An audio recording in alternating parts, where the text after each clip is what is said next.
the second value of Z using the same coordinate. But what changes as you go from this calculation to this calculation is your limit. Small limit 16, big limit 27.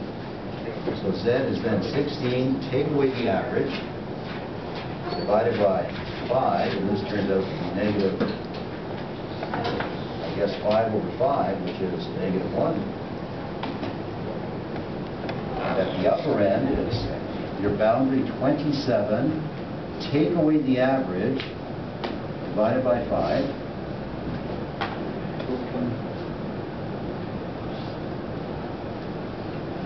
Okay, so it turns out to be 6 over 5, and 6 over 5 is like 1.2. So instead of answering the question this way, and the reason why we don't want to do it this way is because the calculator doesn't work.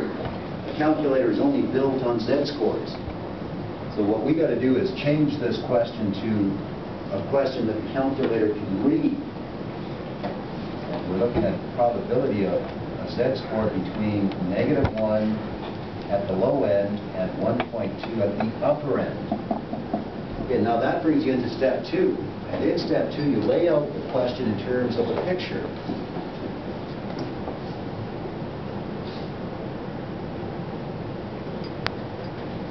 And our question runs from a Z value of negative 1, which means to the left of 0, to an upper value of 1.2. We want the probability of this taking place. The probability of this occurring is like the area between negative 1 and 1.2, which really means the shaded part of the picture. Okay, so what I want you to do in step 2 is kind of look at the question visually.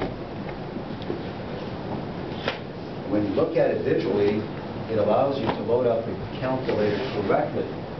We want to find how much shaded area there is. You've got to use second distribution number 2, and with that number 2 program, you have to enter the left boundary, the right boundary, and what you get back is area, but area is really like probability.